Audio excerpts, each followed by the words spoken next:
Hey, everybody. Welcome to Skip Happens. I don't even know where to start. As you know, with Skip Happens, normally I sit down with a lot of artists, up-and-coming artists, well-established country music artists. And now every once in a while with the Skip Happens podcast, I kind of get away from that a little bit. Maybe a whole lot tonight. My friend Virgil Dombrowski's hanging with me. He's at Endeavor Reptiles Incorporated. And we were talking the other day, and he told me how he got into, maybe just owning a few snakes. a few. And when I say a few, Virgil, how many? I really don't know the actual number, Skip, but I'm with the babies that I've hatched this year. I'm pushing well over 700 snakes. Oh, wow. Yeah. Oh, my gosh. Now, what is that you're showing me right now? So this is like the creme de la creme of colubrids. Colubrids are the egg laying snakes in the U.S. This is colubrids are all over the place, but in the U.S., this is the top predator here in the United States. This is native to Florida. This is the eastern indigo, and this is native to northern Florida, a little bit of southern Georgia, Louisiana area, up in that panhandle of Florida area. Mostly northern area. And this is the eastern indigo. These guys, this one here particularly is a really chill one. I've been working with him for a while now. Most of the time, you're not going to want to do what I'm doing right now with this guy and grab his head and just like do whatever I want with this snake. Does he know you? He's pretty cool. These snakes are brilliant. Like they're super high intelligent on the level. These are like Mensa snakes if you put them on an IQ level. But these guys eat rattlesnakes for brunch, like full grown rattlesnakes. Yeah.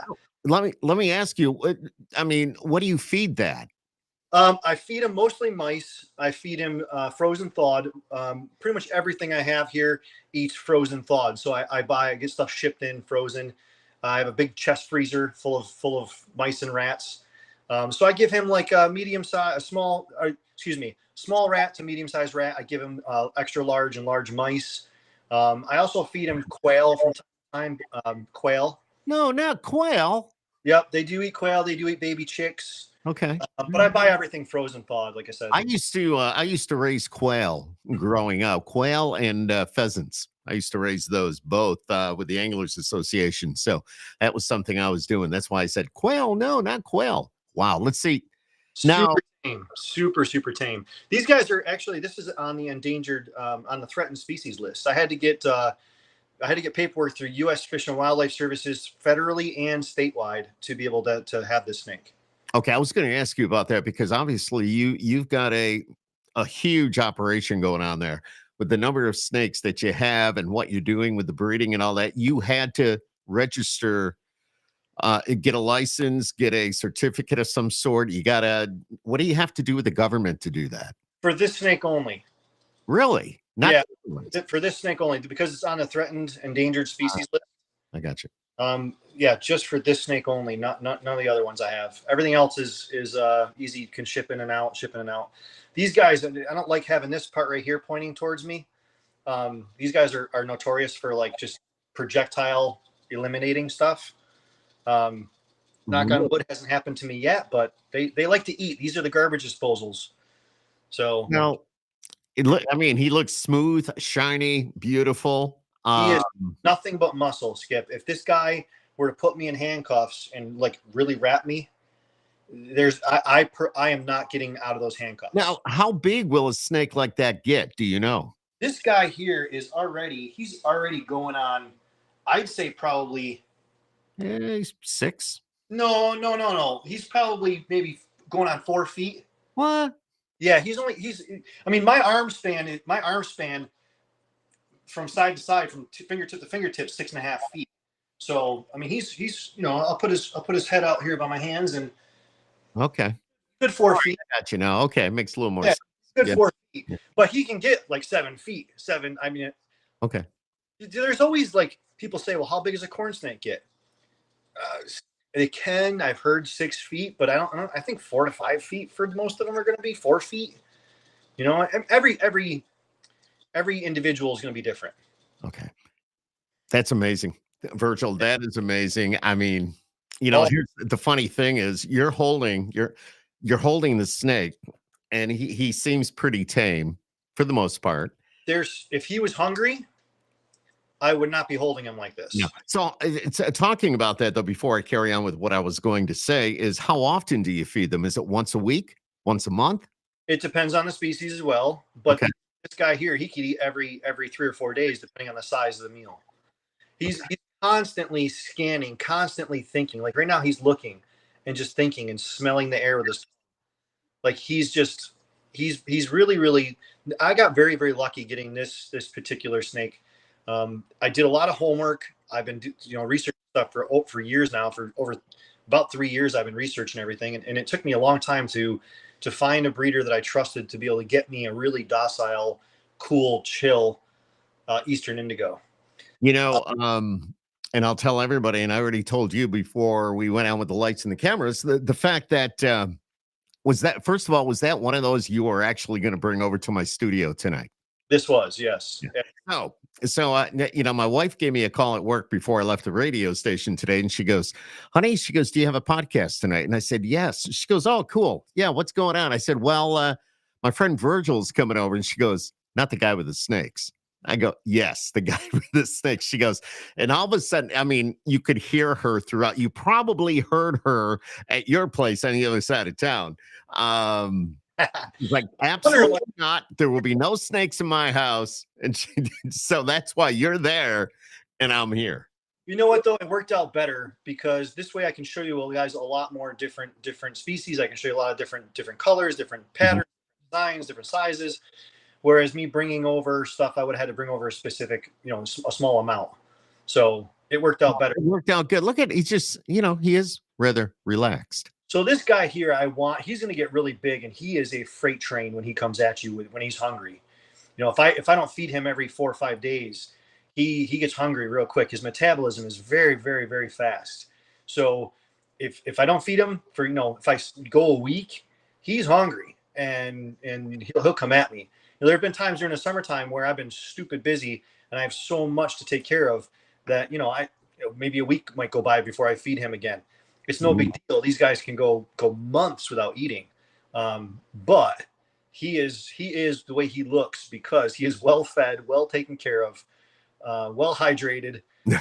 I do hold him on a regular basis because I want to be able to do this. I want to be able to do this with this guy, and he is super smart enough to realize that there's no food out right now, But if there was a scent of food in the air, he'd be all over it. His attitude would change. Snakes. There's no way that that snake would survive if it got out in this climate. I don't think so. Not in central New York. But I'll tell you, if I saw that snake, I'd be running away. You talking about him being 4 feet? I'd have 4 feet running. Well, the other thing too is these guys, not only can they flare out their throat a little bit, like they puff up their throat to look a little bit bigger and more badass at you. They also hiss, like they give this like kind of sound if they like breathe real heavy if they're not happy with you at the moment. So like I basically like right now I could put him down. I could put him in his enclosure. I can clean out his enclosure right now. He's totally chill because he was fed just a couple days ago, so he's still full. Still digesting those 3 mice that I gave him. I gave him 3 medium-sized mice. But when he's hungry, if you feed him a mouse and he's attacking that mouse, and you go to reach in there to change his water or clean out some poo that's in there, he lets you know it.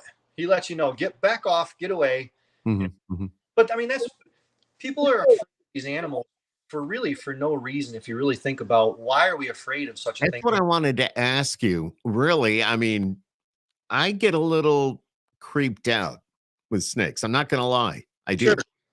But I think the more you and I have been talking here a little bit and just knowing each other, and maybe I don't feel as bad as I did or as creeped out as I did, but still, I don't, I mean, I'm watching what you're doing there and I don't know. I don't even know how to explain this, but.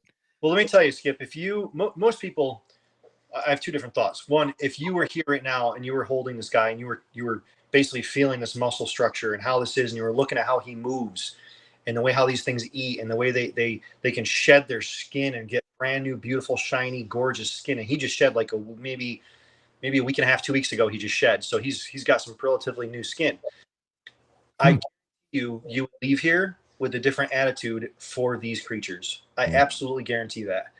You would feel this guy, and you would absolutely have a different attitude towards him. I think a lot of people are afraid, unnecessarily afraid, because of just lack of knowledge. They think that these guys are demonic. They're beasts. They're scary. They're going to come after you and attack you. And they see these images that's portrayed everywhere of these cobras hooded up and striking. Yep. That's not the nature of these animals. The only time those animals do that, those cobras, that is when they're antagonized. When they're pushed to the limits where they're like, whoa, back off. It's no different than you and I standing there puffing up our chest, telling another guy, back up, buddy, back up. Right. That's what they're doing. That's what they're doing. They're just, and the only time really when people get bit by a snake is when you startle them and surprise them. They don't have eyelids, so you don't know if they're sleeping. And if I go reach my hand and they're just reaching there and grab a hold of them, I'm going to scare them. They might turn around and get me. I mean, same thing a dog does, but no, that's true. That's true. But I definitely, if I saw a snake, I'm not reaching in anywhere to get a snake. I'm just saying. I don't reach his enclosure either. I mean, I open his enclosure. I let him know I'm there. I'll flip up his hide that he hides in, his little home that he stays in. These guys curl up in a ball this big, and they stay in nature in a hole in the ground or a log or a rock area this big around. Like, they just curl up in a little tiny ball. This snake, this is one of my breeding tubs for my female to lay eggs in. This snake you could put 2 of these snakes in this tub. Really? Wow. It would fit right. They just curl right up. But I think people get bit because, one, they startle the snake and it's a defensive bite because the snake thinks you're trying to hurt it or eat it. 2, it thinks you're food. I mean, that's the majority of bites that from normal, pet owners. They reach their hand in their boa constrictor enclosure, and the thing's hungry. They see movement, and those a lot of the other snakes are not as smart as this. This one gets the gist real quick that I'm not food. It's funny. I'm reading some of the comments on here, and Dorothy's like, no way. And she says, you wouldn't get me in that room, no matter how small. So Dorothy, I guarantee, Dorothy, if you came and checked out this guy in person, you'd have a different attitude. Come on, Dorothy. Show you're going to put him back? What'd you say? Are you going to put him back? And we'll talk about something else here. This is totally amazing. Like I say, with Skip Happens, I kind of decided to do something a little bit different and kind of drift away from the artist for this week and talk, about what's going on and about Virgil and what he's doing. Just the number of snakes he has there. And I know he's going to show us some of the babies. I know that's what he's doing. He's going to show us some of the babies and the eggs and the hatching and all that, because it is amazing. Would I do it? I don't know, but we're going to find out why he does it in just a moment or two too. So that's pretty cool. Why do you do it? I usually wash my hands between, especially with that snake there. And the reason why I'm holding him first and foremost is, in nature, like I said, he eats rattlesnakes for brunch. He's a snake eater in nature too. So I don't want to handle any other snakes and then go ahead and have that scent on my hands for him to think that I am a snake, because you do this in front of his face, all of a sudden you're a snake. He's going to try to get me. And they, venomous or poisonous, they still have the fangs, correct? Not all. Only venomous snakes have the fangs, because they use it to inject. Now there are snakes called semi-venomous that I do have, like Western hog noses and Madagascar cat eyes, but they're called semi-venomous because I've heard it called semi-venomous. Some people argue that it's not at all venomous, but more like a bee sting kind of thing if you let them gnaw on you and their saliva gets down inside. So snakes are venomous because they inject. A lot of people say poisonous. So there's a difference, right? There's a total difference. So poison is what you ingest. You call poison control if you drink something you shouldn't. Right. Okay. Something you shouldn't, or it's absorbed through your skin. So that's poisoned. And venom is where you get injected into you. So king cobra, we'll use that as the most popular example. It's gonna sink its teeth into you. Gaboon viper is gonna sink its teeth in you. It's gonna envenomate you with venom. But these guys, they don't have those kind of, they don't have rear facing fangs. These guys have just normal mouths, normal teeth. They have teeth, though. Oh yeah, they have teeth. All right. I didn't know. Maybe they just had I gum. don't. I don't. Been, What do I know? I've been dealing with hundreds and hundreds of snakes for, this is my third year this month. Well, actually last month was my third year involved in this whole industry, this whole hobby, this whole market, this whole everything. And I have had, I'll show you a snake, the complete opposite spectrum. Now this snake's going to get like 7 feet long, easy. Okay. Its mouth opens up like 180 degrees. Oh my God. Its mouth can open like this. You seem very excited telling us about that, yeah, but I can't wait to see it. I know this because when this thing was a little whippersnapper, I'm talking like maybe a foot long, she tagged me every time I went inside her enclosure. That little snot got me every single time. Now she's bigger. I've had her for 2 years, over 2.5 years, or about 2.5 years now, and she is totally, knock on wood, a lot more chill. She's not as smart as the other snake that I just showed you guys, as the Eastern Indigo is. Mm-hmm. She's totally chill. She is a runner. She likes to move real quick. She likes to move a lot. She's a leucistic Texas rat snake. Let me go grab her. And all right, you go grab her. I don't even know how he tells the difference between male and female. We're going to find out about that as well. I'm getting an education right alongside you tonight. So we need to... well, I don't know if I need to do anything, but we'll see. Oh boy. Here comes Virgil. Here he comes. All right. Wow. That's like an albino snake. Yep. So albino, people call albino. This is actually what's called leucistic, where there is no coloration whatsoever. Albino in layman's terms is well, not in layman's terms, but albino is called amelanistic. So if something's amelanistic, it takes away all the melanin, and it basically gives you a lighter colored, the darker colors are gone, gives you a lighter colored snake. This eliminates the colors totally. So you're going to get a pure white snake on this. Wow. So this is a Texas rat snake. We'll see if we can get a closer up view of her face. And you're asking, how do you know if it's a male or female? Yes. Most of the time, there's 2 different ways that you can do. One way I do not do, I haven't learned that way yet, because I do want to preface all this by saying I'm a beginner. I'm a newbie. I have come into this market and I've absorbed everything as much as I can. And this is all I've been doing for the past 3 years now, outside of my other companies that I do have and operate. But I've been trying to absorb like a sponge. I have a really great group, a network of mentors, of people that I call upon that are helping me along the way. This market, this industry, this hobby is a great this with a lot of people from every aspect of life, every walk of life, every economic background. This industry, this hobby is such a cool conglomerate of people. Virgil, do you think it's becoming more popular? And we had so much going on in the world, so many changes overall. Do you think something like this is becoming more popular? This is a $1.5 billion industry. Wow. It's only growing. Yeah, it's absolutely growing. It's during COVID, it exploded. And that's when I came into the market. And I'm only saying that from the short few years that I've been into the market. But I'm just saying off what I've heard other people say. Obviously, ball pythons have led the way.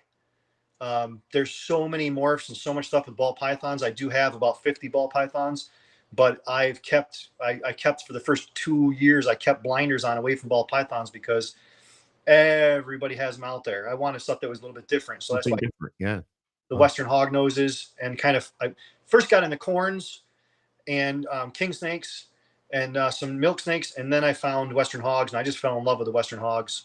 But this is my leucistic Texas rat. Let me show you real fast how you can tell. There's 2 ways you can tell how they're male or female. One is by a thing called probing, where you legit take a dentistry tool. I have this just to clean out stuff. But not the probing that I'm thinking of, like when you go to the doctors and have your temperature taken, is it? Yeah, you basically, yeah. It looks like yeah. All right. The distance that goes inside the these are actually kind of related to chickens, and I'll say how and why. A snake has one opening. Okay, without getting I too. did. Yep. Yep. Oh no! What did she do? Oh no. Well, anyways, we did see it for a quick second. Hang on, hang on. Hang on, that's all right. Yeah, I know she didn't want you looking at her butt. That was the whole thing. Oh, what happened? No, Here, I don't know. We'll here get we you back. go. There you go. You're Oh, back. oh, let the snake. I think she touched the screen. Oh, she might have. That's right. She did. So there's one opening called a cloaca right here. You can see Okay. Yep. they breed, pee, poop, lay eggs, everything through one opening. Okay. Same thing a chicken does. Chicken has Wouldn't one that opening. make life a whole lot easier? Think about it. Yeah, No, I'm just saying. everything. So usually the distance of the tail on a female is going to be more short and stout. Now this is a Texas rat, so a little bit different, but a female is going to give you a short, stout tail. Where here's the cloaca, it's fast transition to short and stout. A male is going to have much longer tail, longer transition to the tip of the tail. Oh wow. That's how you can tell without having to probe everything. So, and if you have like an adult Western hognose that I can show you, you can see the difference night and day, like immediately. On some corn snakes, it's tougher, and on this one here, it's definitely tougher. Unless somebody sold me a male, which has happened already. So this girl here, she was a nipper when I first got her, and now she's totally chill, totally cool. But at the same time, again, you don't put your face in her face either. You know what I mean? So No, right. Now, when with the action of the tongue, what yep. is that like hoping to catch a fly or what? No, she is smelling her surroundings With their tongue. Yep. So there's an organ in the top of their mouth called the Jacobson organ. Okay. And gathering information, bringing it in, and that's how they're basically tasting the air around them to see what's going on. So they would know also if there was food in the area because right. they get scent and right. go, dinner. Yeah, definitely right away, immediately. Wow. So it's amazing. Let me put her back. Yep. Put her back. Put her back in her home. This is rather interesting. I will say it is very interesting. Virgil just, it's Endeavor Reptiles Incorporated. I asked him earlier about, I see all the snakes, but with the radio station, for example, I did what they call a radio remote, had an appearance at an exotic pets establishment. And they had the bearded dragon. They had the turtles, the tortoises. They had just about anything and everything. And the prices on some of those went from just a few dollars to thousands of dollars, depending on what the reptile was. So I can only imagine, Virgil, what some of these snakes might be worth. Tens of thousands of dollars there are snakes for sale for right now. Yeah, wow. I don't have any of those, but yeah. Yeah. So if you wanted to go online, you do your research and you say, hey, I like that snake, I want to buy it. I mean, is there a site that you go to? Like, I mean, I go to a dealership and look for trucks. Yeah. You go to maybe like a store that specializes in snakes, and that's where you buy them, right? Yeah. So the best thing that you can do is go to a reptile expo, a local reptile expo. Mm-hmm. Go to an expo and talk to the breeders. Talk to us. I have not exhibited at an expo yet, but I will be coming up this spring. I've been in this for 3 years, and I bought the majority of my snakes. I bought as small little 12-inch, 10-inch long little pencils, and raised them up to the point where they could breed. Last year I got 2 clutches of eggs, like litters of eggs. You and I were talking earlier about litters of clutches. Yeah, well, I figured it'd be like a litter, even though it's. Yep. So I got 2 clutches last year, and now this year I believe I have 62 clutches of eggs this year. Wow. Now, not every clutch has a lot of eggs. A bunch of them have 1 to 5 eggs. A lot of first year breeder girls. But I have other clutches that have 18 good eggs per clutch, and then they double clutched and they can retain the sperm, and 2 months later have a whole nother clutch of eggs with the same sperm, so to speak. Yeah, the Mother Nature, the world of Mother Nature is really, really, really interesting. Skiff, you can breed a female, and I'm just gonna make up stuff right now, okay? Just for easy terms. Gotcha. breed a, and this is not how these genetics work. Again, just easy terms. Gotcha. I could breed a red snake with a white snake and have pink babies. I could have red babies. I could have white babies. I could breed a red snake with a blue snake. That should give me purple babies, right? Now, the recessive genes and the genetics do not work that way. So please don't go that way. My example, what I'm trying to do is, you could have a snake that has babies that are red, white, or blue, meaning that she could dual sire. She could have sperm from two different fathers, fertilize two different eggs within the same clutch. And they can hold that sperm, I've heard people say, for years. And all of a sudden pop out a clutch of eggs. That's amazing. Most of the time, obviously, that's not going to happen. You're going to put a male and you're going to get, like this year here, I put multiple males in with the same female, but I also put multiple males in that I knew the genetics of each male. So I knew what, depending on the babies came out, which would be the sire for the clutch. So most of the time, you're not going to have a dual sired clutch. It does happen, but most of the time it's not going to happen. Mm-hmm. Let's talk about the eggs, though. Is there like the average incubation period? I can't talk tonight. These headphones screw me up sometimes. That's the word. But incubation period, are they all basically the same? And then do you have to keep it a certain temperature when you put them in the incubator? I mean, explain all that. Yeah. So recreating Mother Nature is not easy. And recreating Mother Nature as one man with this volume is just stupid of me. But you do it. I do it because I love it, but I have no life. But anyway, to get the breeding you want the breeding process or the incubation? Well, let's talk about the incubation. So okay. The snake lays an egg, 2, 3, 20. Okay. Now, where does it go from there? So I have these incubation tubs, or excuse me, these lay boxes. Okay. This is moist sphagnum moss that's in these boxes. And it basically it simulates as if she's going kind of underground to lay her eggs in a little hibernaculum, a little old mouse tunnel, whatever. The temperature down below, it stays a constant temperature. So, I mean, it fluctuates a little tiny bit here and there, but most of the time it stays at pretty constant temperature. So after they lay their eggs, prior to laying their eggs, they shed their skin. And that's typically about a week to 10 days prior to them laying their eggs.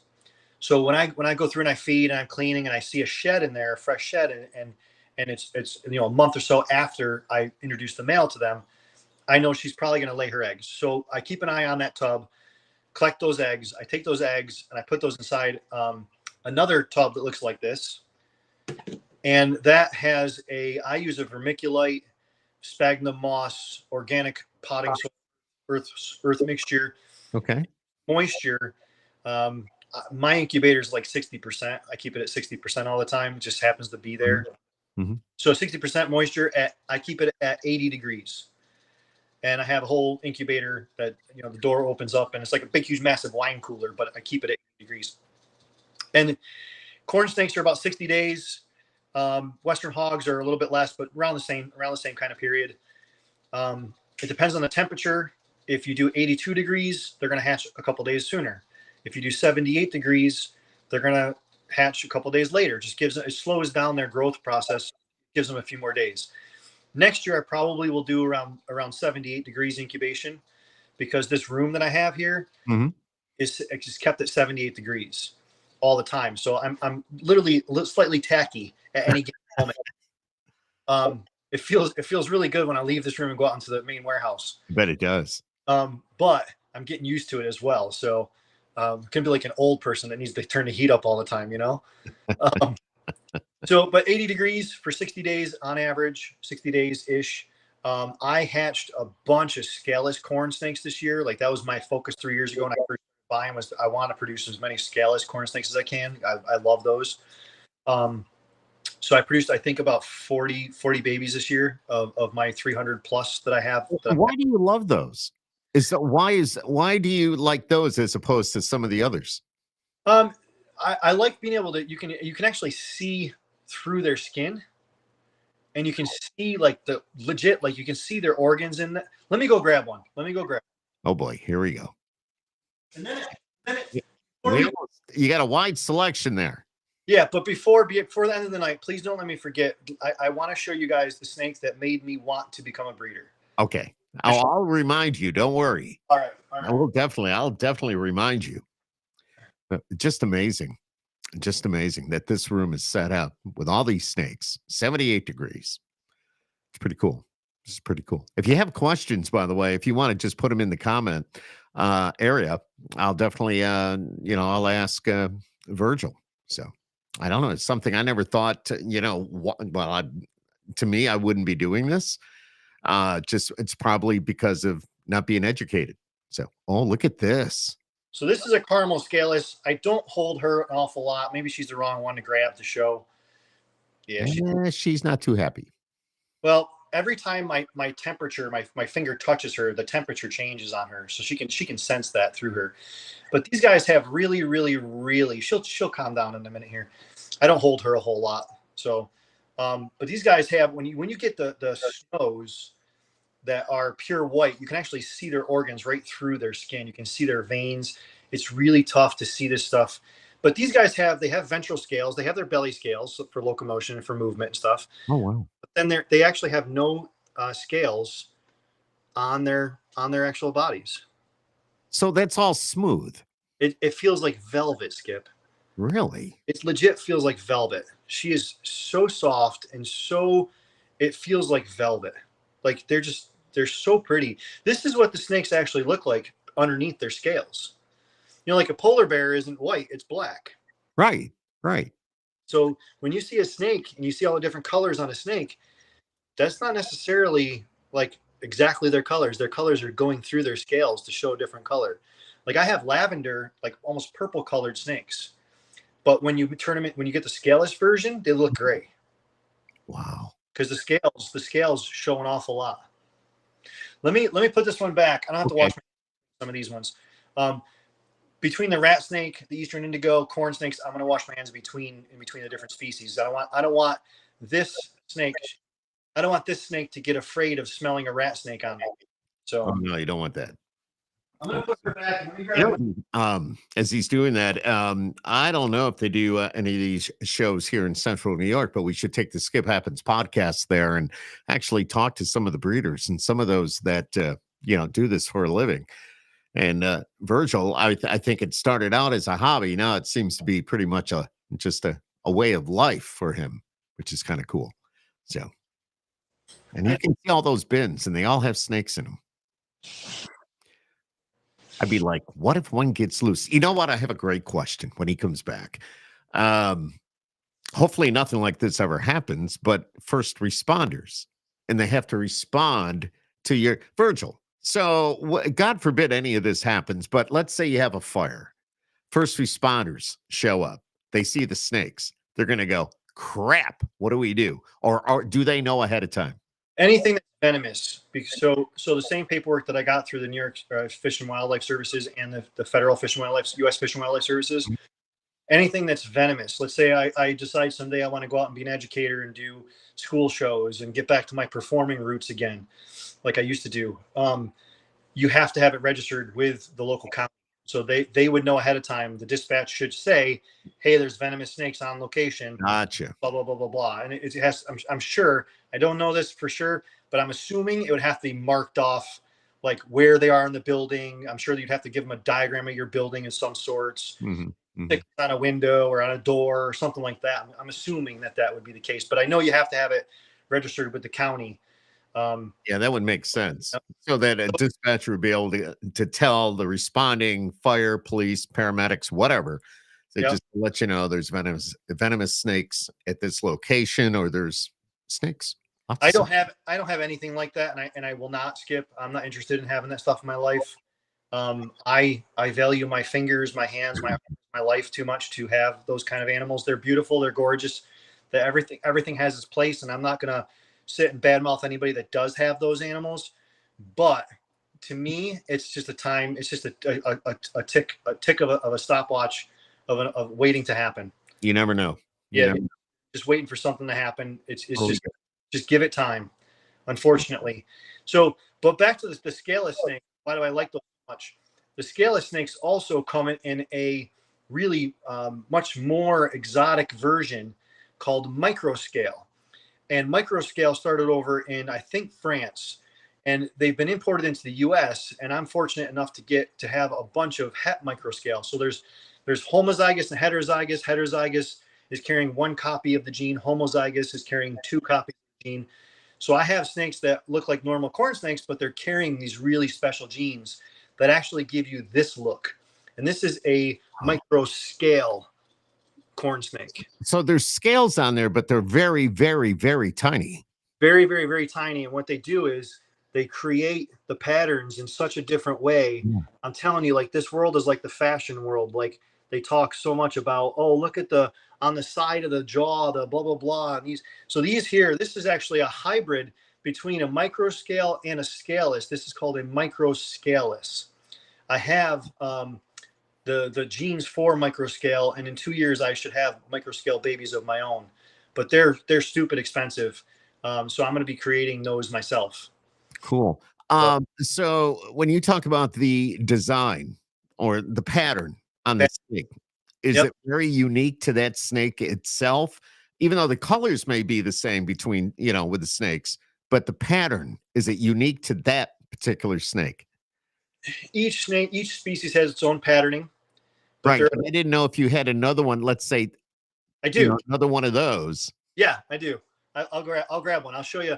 I'll show you two that I produced last year. I'll bring over both brother and sister, and I'll show you those two. So this is a normal corn snake pattern. The tops of these things are called saddles. The tops. Okay.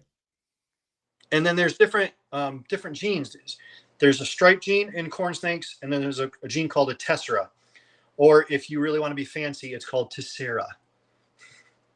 I'm not fancy. I'm far from fancy. I'm learning as I go here. I don't even know what questions to ask because I know nothing about this. I am fascinated. Look at this. This could be part one of a series of videos we can do together. So don't worry. We're good friends. We can do this anytime you want to do it, and so it's pretty cool. And you were telling me earlier you have the remote system. So if I do have a total. I can take everything that I have here. I can also take on the road. I have a whole complete, podcast setup. So, but that would enable you and your wife to be able to come here. No, I doubt my wife would be there. I just very much doubt it. But I would like to go to one of those shows. If there's maybe a conference or something going on, reptile owners or people like that that work with these reptiles all, right along. I would love to come out with the podcast, sit down and talk to people that know what they're talking about, like Virgil, because I don't know what I'm talking about, obviously. But and again, I'm a newbie, so yeah, but you're doing pretty damn well, my friend. So this is the normal pattern. This is called a snow. Okay. Oh yeah. Okay. So this one here is a little bit different, and the reason why I hatched this one out last year, but the reason why I kept the entire clutch, I didn't sell any of these, is because this has, I don't know if you can see in there, it has the green yellow tint to it. It's hard to see it, but yeah, in real life you can see it. There's green, yellow on around all the saddles, and that's called a thing called halo. And I didn't realize that I even had halo in the genetic pool when I put the parents together. Oh wow! So it wasn't until the third shed that I found out that these guys actually have halo in them. So I kept the entire clutch. Now this one here, this is called a tessera. So this is an anerythristic tessera, a dark colored tessera. And you see the stripe down its back? Yes. And then you see on its side walls where it's like blasted all apart, where you can see that there's a specific pattern to that. Oh yeah. Okay. Here, the side walls get all blasted apart. And that's that tessera does. So tessera is an incomplete dominant gene. When you put a normal and a tessera together, which I could breed these together because you can do that with reptiles, even though they're siblings, for multiple generations, you could do that if you wanted. And there's a whole nother thing called polygenics or line breeding, where you take the best of the best and you basically keep it going down the line. And you can do that with siblings. But if I put this pair together, genetically, half their babies should look like this. Wow. What's really weird though is if I take a tessera and another tessera and I put them together, all the babies would be tessera, but part of those babies would be what's called super tessera. So if then you took that super tessera and put it with a normal, every baby would be then tessera instead of half and half. Okay, you kind of lost me, but okay. I have been learning this stuff just to try and absorb it as like a sponge. And I just had a conversation. Not only does it go that route, there's also T positive, T negative, which I'm still confused about.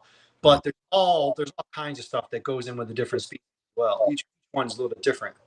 So, but these are two babies I hatched last year, and I'm keeping. They're a year old, and look at, I mean, they've grown quite a bit, because when they're hatched, they got to be just so tiny, because they come out of these little eggs. Right, exactly. That's the egg. That's the size of the egg compared to my thumb. Yeah, well, there you go. That goes, yeah, tiny. But so 1 year old, I mean, they've done pretty good. You've been feeding them good. Well, they these ones like to eat, you know.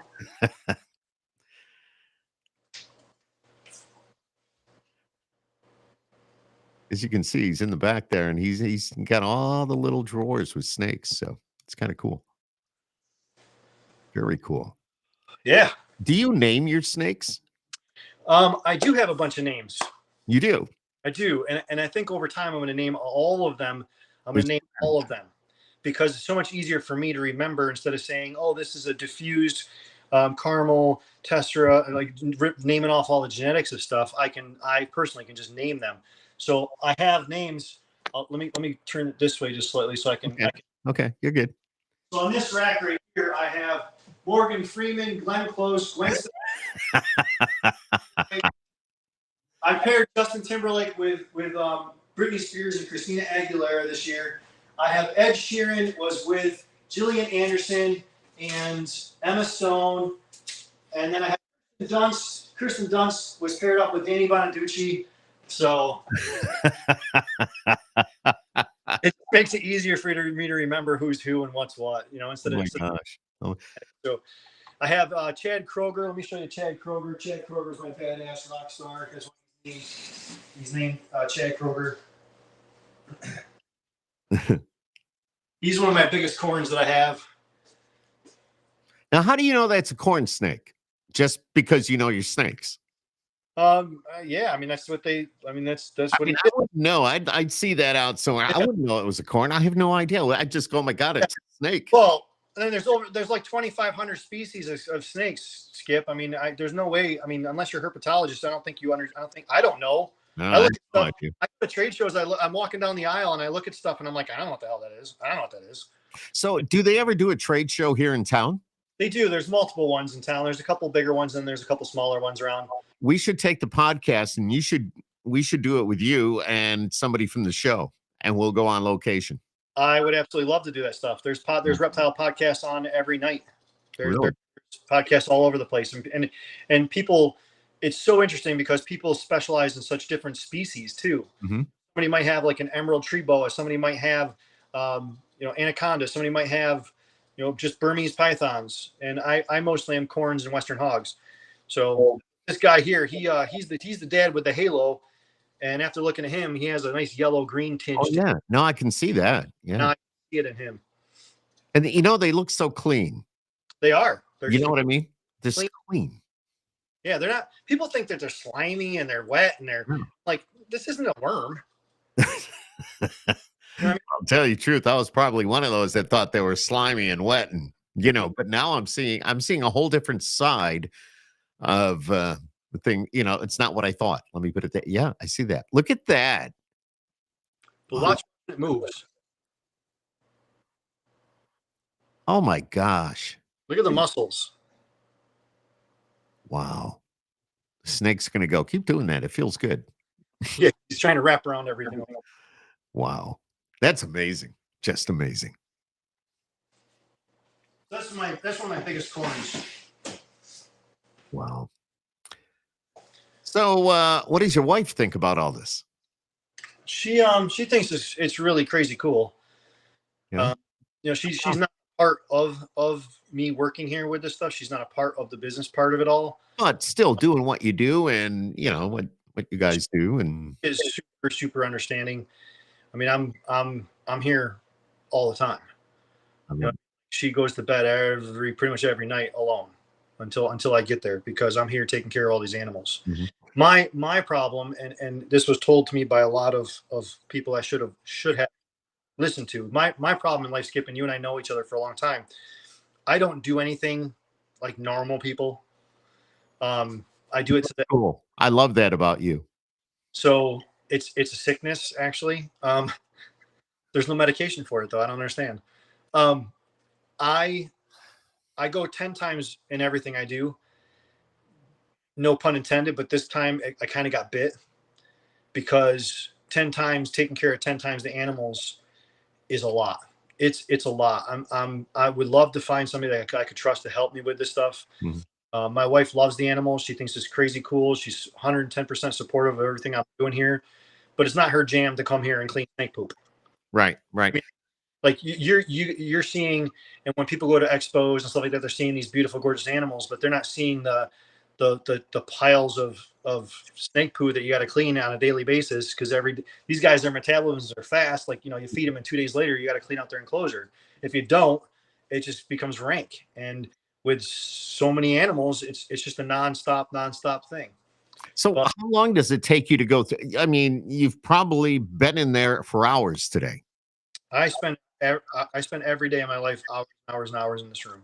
Yeah. Yeah. Yeah. I mean, and it's my choice. It's my doing Oh, of it. absolutely. You're happy. You like it. It's, to me, it's kind of like I don't want to say sanctuary, but it's definitely something I enjoy the time um, with the animals. I enjoy looking at them. Um, and the process of breeding and hatching, I showed you prior to us going live. I showed you some of the babies that are hatching right now. The Western hognoses that are hatching, a clutch of sable condas that are hatching right now, and it's just to see them pop their little heads out of these little eggs. It's just, and know that I had a little bit of a hand in that. Um, Cool. let me show you this, and then I'll go back to what we were just talking about, having a little hand in it, and why I'm actually doing this. Because I think that, Love to hear that. Yeah. so these are the eggs, the size of the eggs compared to my thumb. Okay. It's a decent sized corn snake egg. So this is a fertilized egg. When they lay their eggs and they look white and they're kind of squishy, like almost like a mini water balloon. They feel like a little water balloon. They're squishy. They're not hard at all. This is harder because it's dry. Yeah. It's hatched and it's dry. But that's a fertilized egg. When they lay their eggs that are unfertilized, this is kind of really cool. I found this in one of their enclosures one Looks day. like a jelly bean. It's a little bit bigger than a jelly bean, but it almost has like a hexagonal, like a honeycomb pattern to the inside. Okay. Yeah. But this is an unfertilized egg that is called, basically people call it a slug. So when they're slugs, they're unfertilized. They're fertilized. They come out looking like that. So So they still the snakes will still lay an egg, so to speak. It just some aren't fertilized and some are. exactly. Yep. You're going to see both of those inside wherever the snake is, Yeah. So I have these tubs that they lay in. inside the tub. But Thank God for Tupperware. I know, right? And the dollar store. The, And the dollar store. You're right. the goal is to get these, not these. Right. So I mean, but the snakes need to mate. Something needs to be fertilized. It's got to happen. Yeah. So, and do they ever like fight if you put two snakes together? I mean, or is it pretty much it's going to be what it is? Most everything's not cohabitated. Everything is to its own. Each thing Okay. has a tub. Like each snake has its own tub within the rack systems. But obviously during breeding season, you put the males with the females. Okay.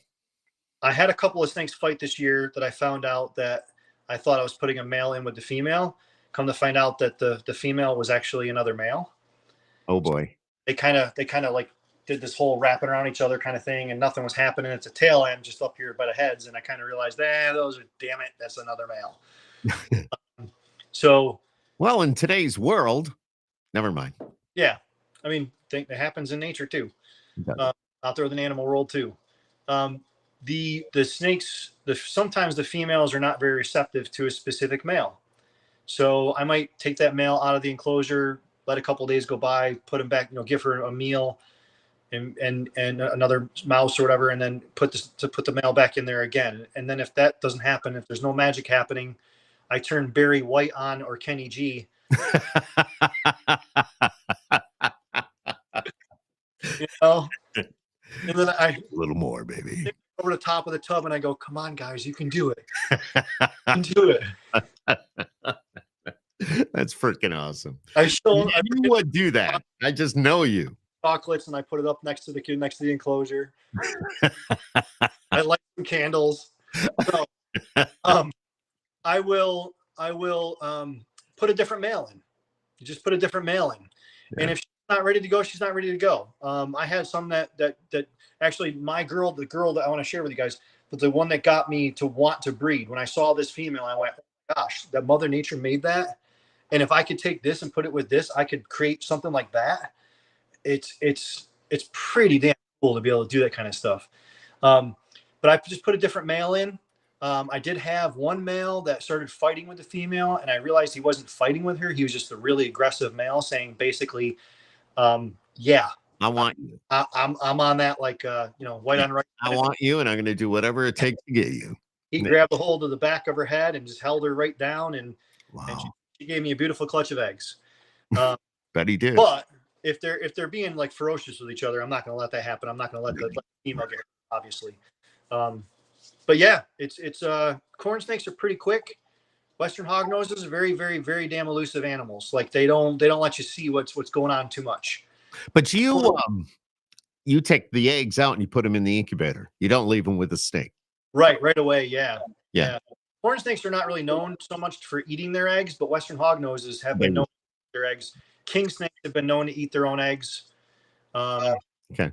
So you want to keep a good tight eye on those things. But corn snakes, they lock. They're called locking. Basically, they're breeding when they lock. How graphic do you want to go? Well, I mean, it's a podcast. Go ahead, tell us. All right, so males have two parts called hemipenes. There's two, and females have the cloaca. Okay. So the male, they'll slither against each other, and corn snakes, it happens really quick. I'm talking within minutes sometimes. It's a snake pornography here, everybody. That's literally I sent the picture to one of my buddies. He's like, dude, you shouldn't be like sending this stuff through the internet. But it happened the first time I ever saw it happen. I was like so excited. These things are breeding. I've raised them for 2.5 years to get them to this point. No, I don't blame you. I get it. Basically they call it locking because the male will insert and then lock on.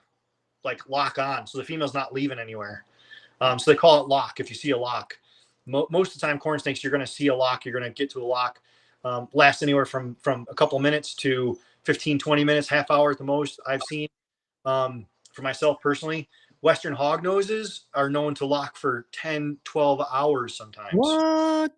And they're very elusive. You don't really see them too aggressive on the females. They're riding the females' backs. It's funny with the Western hogs because Western hogs are dimorphic with two different sizes. Like the female is like 3 times the size, 4 times the size of the male. Oh, wow. And you got to be really careful with those because those can eat the males. Ooh. Like they'll eat their male. Really?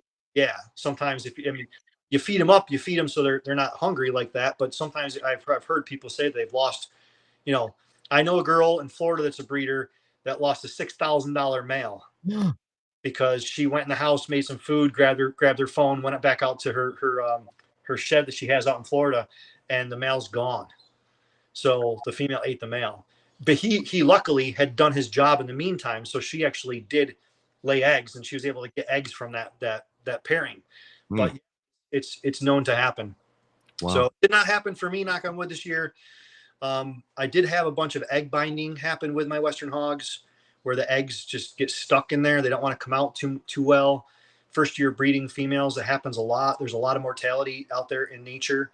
And trying to recreate nature inside is not easy. The temperatures, the humidities, the light cycles, the feeding cycles, there's a lot to learn and a lot to know. And I'm totally like in awe with everything of this stuff, Skip. I'm like, I don't have to BS anybody in this world, but especially you. Like I'm just scratching the surface of the knowledge of this stuff to be able to do this. Like some of these guys know. I'm just blown away. I have a really great group of friends that I call friends in this business now in this market, in this hobby, that I call upon all the time.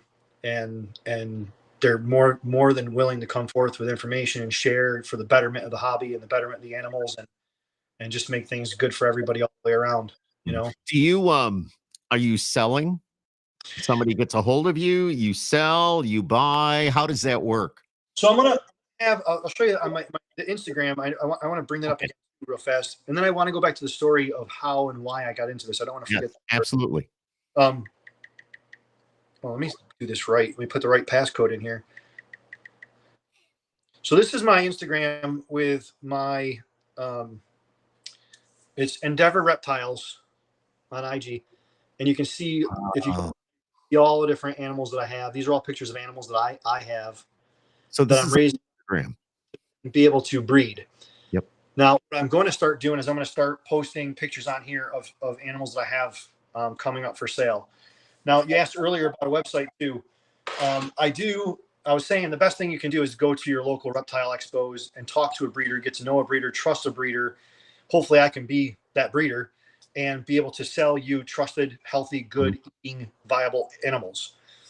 But there's a website called Morph Market, and that's where I got to know all of my friends in this industry. This hobby is through Morph Market. Okay. Yep. And then the shirt that I have on here is a great resource too. These guys are fighting for reptile keepers. This is the United States Association of Reptile Keepers, USARC. It's a huge lobbying group that goes to Washington that helps fight bills in each state. There's a separate entity in Florida because Florida is they're just trying to kibosh you owning anything down there. And why do you think that? Why do you think that they don't want you to do what you're doing? I think down in Florida, it's a little bit different because the landscape is totally different than here. Okay. There's the Everglades, there's the temperatures, the humidity. It's like ripe for picking for a lot of invasive species that can happen. Iguanas are invasive down there. Burmese pythons are becoming invasive down there, and they're killing a lot of the natural habitat that's there. So it can become a big, huge problem. So they're trying to stop people from owning a lot of different species. Gotcha. Now, some of these things are just, like most regulators and most people that want to, stop you from having fun in life and kill your dreams, killjoys that are out there. Mm-hmm. There's a lot of crap, stupid, dumb crap that's out there that really should not be even brought to become a law. Very true. I don't have any specific examples. That's right. We don't have to get into a lot of the politics about it, but I was just kind of wondering, what are you up against when, you go to Washington and you fight something that they're trying to pass when it comes to doing what you're doing. That's all. Well, USARC is looking at it in a logical way, in an ecological way, in a conservation way, to say we want to conserve these animals for the future of our next generations to come, where these animals are going to be able to be kept. The Eastern indigo that we started out with, the big black one, that's an endangered. It's on the threatened species list right now. So I had special paperwork. There's propagation programs that they're using to be able to raise more, to be able to set out into the wild to try to get the population growth up. Unfortunately, Florida is doing nothing but building homes and destroying all their habitat. So that's why they're on the threat list. Wow. What about insurance? I mean, do you have these snakes, these reptiles insured? Knock on wood, I do not. Yeah, I'm just kind of, I don't know how that would work either. But as you go along, I'm sure you're going to, really. I asked my insurance girl about how do I go about insuring all my collection of snakes, and she goes, "Ew." Well, there's your answer. I guess she's not going to give you a policy. Never mind. I'm only kidding. So, all right, let's go back. Did we see the snake that got you into all this? Yeah, I'll show you her right now. Oh, I can't wait to see this. It's going to be cool. And hopefully you're all enjoying this tonight. It's something a little bit different on Skip Happens. And don't forget, subscribe. Skip Happens is I kind of get away every once in a while. I make a turn, and we're not talking about music, and we're not talking about the musicians and the artists that we have with country music. But still, this is kind of cool. We got the podcast. Do whatever you want. Look at this. Oh, my gosh. Now, how old? She's about 3 years old now. Okay. 2.5. She's about. Oh my God! Look at that! Just the design on her skin and the lines down her back. And their head stamps. Their stamp on their head. Yeah. Too. On most corn snakes, they're similar, but they also are different. Within each snake is different. Mm-hmm. But yeah, I mean, I saw this girl. She was more of a burgundy, like reddish color, pink color when she was real little, when she was small. Sometimes they do change; they get more vibrant. Sometimes, depending on the genetics, they get more like faded. But this is a reverse Okatee, and Okatee is a locality of corn snake. It's found in a certain area. They call them Okatees, and then this is a reverse Okatee with just the bright red, yellow, orange colors. Wow. And then this is a Tessera, and she is carrying for a scaleless for a scaleless um, for scaleless babies. Wow. But I bought her when she, like legit, she was the size of a pencil, and that was it. So that's the girl that made me look at the genetics of everything and go, wait a minute. If I put this with that, and I get this recessive gene and that incomplete dominant gene, and I put those parents together, this can happen and that can happen. And you guys want to see a Western hognose? Yeah, let's do it. All right. All right, let's do it. It's so cool.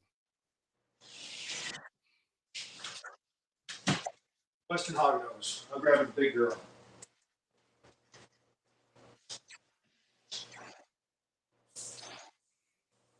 Wow.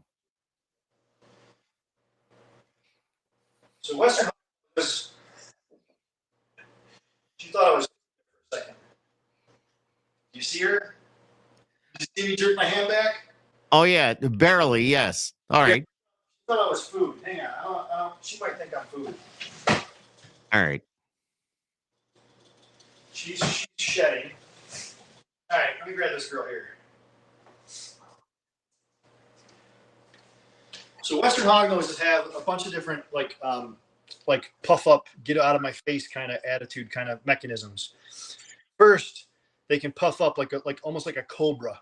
They can flatten out their necks, and they'll puff up their heads, and they'll look like a cobra.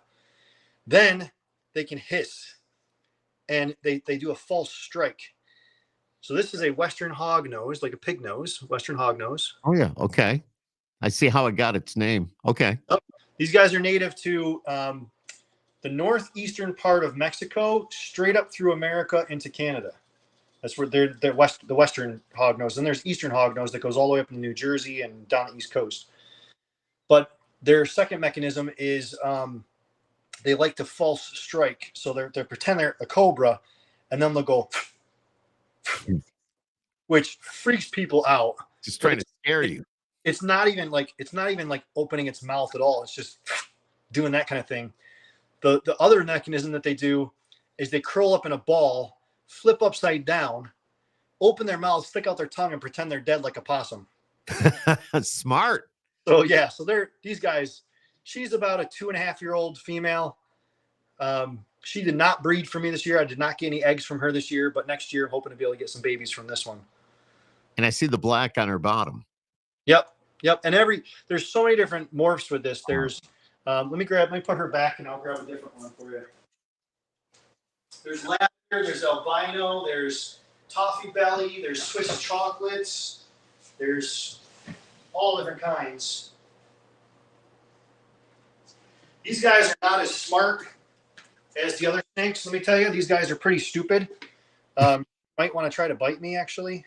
Yeah, I saw him trying to. Yeah, she's looking, but this is a lavender. I don't know if you can see the purple color in her. Yeah, a little bit. Lavender. Yep. She's looking, and these guys have been known to bite their own tails, to think that that themselves are their own food. Like, I came in one day and I had one that had like a good 1.5 inches, 2 inches of its own tail down its throat. Like, they're not the sharpest. These are not the sharpest tools in the shed, let me tell you. You think they would know, though, but just because, they can't get it all. Well, like you say, they're not the sharpest. Primordial dinosaur brains in these things.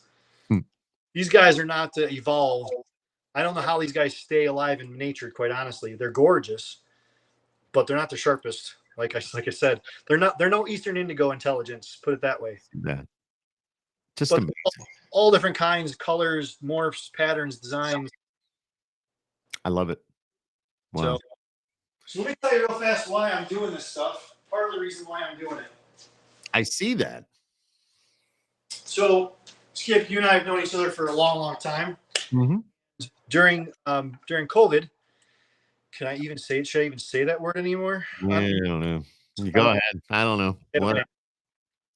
During COVID, having my party rental business, my banquet hall, basically everything was closed. Everything was shut down. And I like to work. I like to progress. I like to make people happy. That's why I do the entertainment world. I used to be, the performer. And during COVID, everything was closed. Mm-hmm. I shut my building down March 16th, turned the water off, and I left. I did not come back to this building until August. I drove by a few times, but I did not come back into this building until August, which is usually I'm slammed busy. Mm-hmm. I walked in and I saw my cotton candy machine sitting there, nobody having fun. I saw bounce houses sitting there, nobody's having fun. My mechanical bull sitting there, not making people have fun.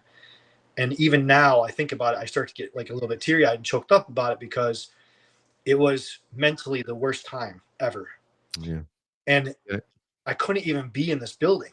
Like I came here and I saw all this stuff and I literally broke down. And I called my wife and I'm like, I can't even be here right now. So I stayed at home all that summer.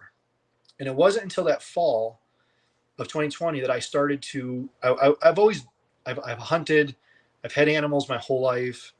In fifth grade, we had a pet snake in fifth grade. At the end of the year, my teacher let me bring it home. Mm-hmm. Unfortunately, it got away because a buddy came over when we were kids and left the tank open, and I never saw him again. But I've had fish tanks my whole life. I've had every kind of animal, raised baby animals, all kinds of stuff. You find something out in the wild, you raise them, which I don't agree with anymore. You shouldn't do that stuff because they're wild. They should stay wild. Mm-hmm. That's a whole nother topic. But anyway, I was on YouTube watching people feed snakes. And I was like, holy crap, maybe I used to have a snake. Maybe there's a snake for sale. I went on Craigslist and I found a California king snake. And I bought it. And I kept it here at my place, at my shop here in Syracuse. Kept it here because I wanted to be able to make myself have to come to this building and be here. And I came here and I would feed it every couple of days. I'd come check on it. And I spent time with that little thing. And it was the first time in my life I really had time as an adult, not working, had time to sit and actually enjoy that. Mm-hmm. I called my wife and I said, this thing is like a therapy pet. 2 hours went by and I'm just looking at this little tiny snake. And I'm thinking, if this snake, and I've skydived, I've ridden choppers, really, really fast motorcycles, I've shot every kind of pew pew you can think of. I've done a lot of things in my life. I know you have. And I thought, if I'm a full grown man at my age that's done all these adrenaline life experiences, and this little tiny thing is keeping me sane, like I just couldn't wait to come here to feed the thing. It was like it's emotional right now. I know. Every time I tell the story, I get emotional about it because COVID messed my brain up not being able to work. You're not the only one, my friend. No, I know. I lost entertainer friends of mine that are no longer here because of that stuff. Yep. But I decided I'm gonna keep this little snake at my shop, and I'm like, I called my wife and I'm like, this thing's like a therapy pet, like. And I just started looking into the business side of things. That's where my brain goes immediately to the business part of things. And I'm looking at this like this is a massive industry that people don't even know. It's just starting. And I'm looking at it business wise, and I'm just looking at, and I'm not looking and comparing myself to other people, but I'm looking at what can this do for me? Like, how can I mentally be good helping someone else get a baby snake?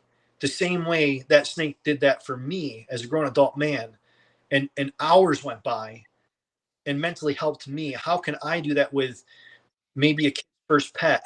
Maybe there's a kid getting bullied in school that goes home and sits there with their bearded dragon or their little, corn snake, or a spouse that's being abused. And when that abuser leaves, that spouse is there in the house and they have a pet snake that they can curl up with and just look at and hold and let the world go away. Mm. And that little tiny California king snake did that for me. And I'm like, it's my job. It's my duty as a human being now to do this for other people. It's a business. And I look at it as a financial aspect of it as well. Don't let me pretend that I don't, because I absolutely do. But first and foremost, I want to create beautiful, gorgeous animals and get them in the hands of people that are going to love and care and take care of those animals, that are going to do the same kind of thing that little snake did for me, for them. Absolutely. Wow. So that's where I'm at now. And holy crap, I bought way more snakes than I ever could imagine.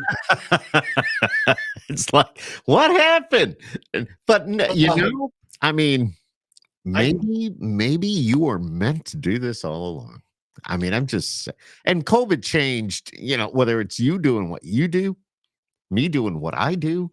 Both of us are more or less in the entertainment field. sure. Um, it just it just changed so much, everything that we did and everything that we do. For example, I mean, before COVID, I had everybody in the studio here, and I planned on having you here tonight, but as you know, uh, Yes, that didn't work out. There will be no snakes in my house. I go, your house. I live there too. But like the country music artist or anybody coming through would stop here at the house. Then all of a sudden, all that stopped. It all stopped. We all had to look at things differently. You had to look at something differently. You more than probably most because of your investment in so many different things that you were doing. I mean, and now everything is like stopped. No business, no nothing. It's like, what the hell? What do I do? Where do I go? But this was therapy for you. and It's I, pretty with cool. all my businesses, yes, you have to think about money and dollars and cents. That's what an entrepreneur, a business owner should do. But for the most part, I really don't think about it all the time. I look at like, okay, well, I mean, I can't tell you how many jobs I go to where I have no idea what the job is even booked for, but I want to make sure that that customer is taken care of. I might have booked that job, but I don't have that price, the dollar amount in my mind. I'm looking at, I got to get this job taken care of, make this customer happy. And at the end of the day, there'll be time for counting, when the Exactly. deal will be time for counting down the road. And I'm looking at the same, this thing here as well. My main objective is get beautiful, gorgeous, healthy snakes in the hands of people that want to love and care and take care of these animals. And so these animals can take care of them as well. And if I can do that enough for enough people with the proper genetics Mhm. in some of these more higher end snakes, then the money part will just automatically happen. So Nothing happens overnight, and no, you're creating it. You're making it happen for you. Just it'll work. It'll work. And also, I think we need to have some like Endeavor reptile T-shirts. I got to come up with a logo. I This is mean, the, I'm looking at the shirt that you're wearing, and you explained what that was all about. But I think because who you are and what you're doing, it could also be another revenue for you. So well, I wish that I had some help. It frustrates me on a daily basis that we can't grow. I say we and everything because I it's want it to be, but it's frustrating that everything can't grow exponentially all the time because of having lack of help. right. No, I get you. This is not something where I'm just going to say, oh, okay, I'll pay you by the hour, come in and clean snake poop. That's not what you do here. These animals are more than that. They should be treated like more than that because they are more than that. It's not just throw it in a tub and close the tub and ignore it for a week. If I heard a thing one time, a guy said he was at a reptile, another breeder's. I was listening to a reptile podcast, and the guy said he was at a breeder's facility, and he opened the tub and it had dirty water in it, and the guy closed the tub and he said, "Aren't you going to change that water?" And he goes, "Well, I do water changes on Saturday." And I heard that and I thought to myself, every freaking day is Saturday. Yeah. If day needs to be Saturday, it needs to be Saturday. Like at some point when my feet are killing me and I'm tacky and sticky enough and I can't stand anymore, I go home. But I'm here spot checking, cleaning, feeding. Mhm. Like it's a never ending process. And now I have over 300 babies that hatched, which is another whole entire. Babies are so much harder to take care of, to get them feeding, get them eating, and just keep tabs on them so much more than the adults. But at the end of the day, Skip, it is an amazing process I've been doing for 3 years. I'm excited for the next 3 years and the next 3 years and the next 3 years. The only thing I'm upset about is that I'm basically 50 years old, and I wish I had started this 30 years before. Mhm. I wish I Doesn't matter. Doesn't matter. You started. You're good to go, brother. Who cares what your age is? I'm a lot older than you. So well, I think you're never too old to start anything. that's what I'm saying. I just wish I had that 20, 30 years of knowledge, but I think I'm doing okay. I'm keeping my animals alive, and a lot of You sure are. and we're gonna have a lot of beautiful babies for sale coming up in the next couple of months. I want to thank you, Virgil. I mean, this is something we had talked about. It was like, let's do the podcast. I said, all right, great. Let's do it and see where it goes. Obviously, this was very successful for me, for you. Love it. I want to do this again. I want to get out there with you. I will gladly make you, if we go to one of these shows, I'd love to have you come on and kind of co-host it with me, because you know what you're talking about. I'm just a guy behind a microphone. I think it'd be a great opportunity, and also to educate, the public. So that's what we do with the podcast as well. And it's just great conversation. And it's a lot of fun. Thanks for doing this, dude. Absolutely. Before we go, can I show you one more snake? All right. I'm here.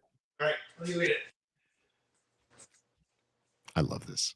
Absolutely love this.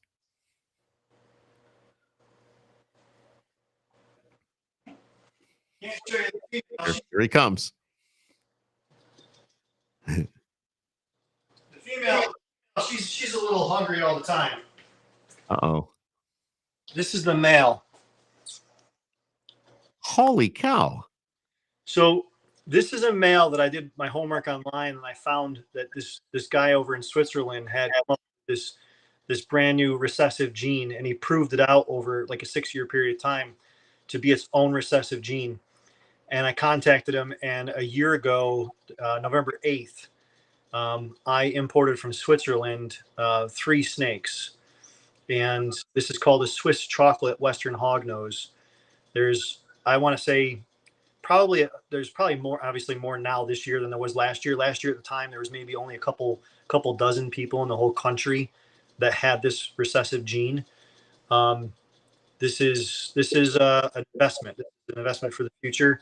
Wow. Of making a lot of really gorgeous different babies. When you add this to an albino, or add this to a lavender or an axanthic, it changes the colors so much. I'm super excited to have a pair of Swiss chocolate Western hogs here with us. That is very cool. Well, Swiss chocolate. Yep. I like that. Do you when these are delivered, does the FedEx guy know what's in the box? So they're kept at the hub. They're delivered directly straight from the plane to the hub. You have to go and pick them up. Correct. Yes. Okay. Yep. All and right. they're shipped with either heat packs or cool packs. There's a cryo pack that keeps the temperature kind of like a constant temperature in there. It turns from a liquid to a solid and absorbs it and gives off heat and coolness. So they're shipped overnight, FedEx overnight. These could be, I could drop off at 6 p.m. and this could be in Dallas by 9:30 in the morning. And they're kept up until we go pick them up. So this here, he will be ready to breed this year. He did not really seem interested in any of the females this year. He was still young, but this next fall coming up, he will definitely be able to be bred this year coming up, and then the female the following year. So this is a multi-year investment per animal. It's taken me 3 years so far. I won't even go into what's invested financially, but I've made $0 right now, but I'm super excited over the next couple of months to be able to start selling corns and Western hogs. Awesome. I want to stop by there someday. You got to give me a tour. I realize it's only one room, but I'd love to walk through there with you. Yeah. My babies are all in another part of the building, in another whole separate. Yeah. I'm keeping all the babies separate from all the adults and the juveniles here. So interesting, my friend. Thank you. I appreciate you. I'm sorry. And one thing that I am sorry is that I did not get to show these to Zach in person. Zach, I don't know. He'd probably be fascinated. He really would. Well, I had a skin. I had a yeah, that's right. You do have. I was gonna bring him a snake skin to have him check this out too, because a lot of people hang on to that, because we'll definitely somehow get it to him or show him. He thinks the world of you. So he knows you from, the magic and all that. Yeah. So that's pretty cool. I'm sorry I didn't get to see him. And tell Nancy she's welcome here anytime as well. I'll let you tell her. Come on, Nancy. How can you be afraid of this little thing? Come on. Virgil, you're the best. You're the best. So cool. Thanks for coming on Skip Happens. You're welcome for having me. It was just a great podcast, getting to find out what you're doing and showing off all your pride possessions. These guys are. Absolutely. prize possessions. I can't talk tonight. I don't know what's wrong. Headphones are throwing me off tonight. I don't know why. I'm getting over a sinus infection. I thought I was going to be able to talk at all. Oh, you sound good. I don't know what it is. There's so many different species. I have a bunch more of other different species tonight. I only showed you like 3 or 4 or 5. Well, we're gonna have to do this again then. Yeah, there's We'll pick up where we leave off. Madagascar cat eyes, Kenyan sand boas. I do have some ball pythons. There's a lot of other really gorgeous, pretty species that people might want to check out as well. So, but yeah, man, I appreciate you having me. This is fun. And everybody check it out on Instagram. You can see all the snakes that Virgil does have, and probably get more info if you need to. Depending on where you're watching this, it could be anywhere in the world. Yeah. There you go. That's the man to talk to right there. On TikTok as well, Skip. I do. It's under Virgil-Endeavor Reptiles. Okay. On TikTok, I do lives, and I'll actually bring over one tub at a time. I clean, feed. I show the feeding of the frozen thawed mice. I show each snake like I'm doing now, and then I put it down and I go to the next stuff. So you get to so cool. Stuff. Great idea. Great idea. Yep. Virgil, thanks. Thanks for being out with us tonight. Thanks for watching, everybody. Don't forget, subscribe to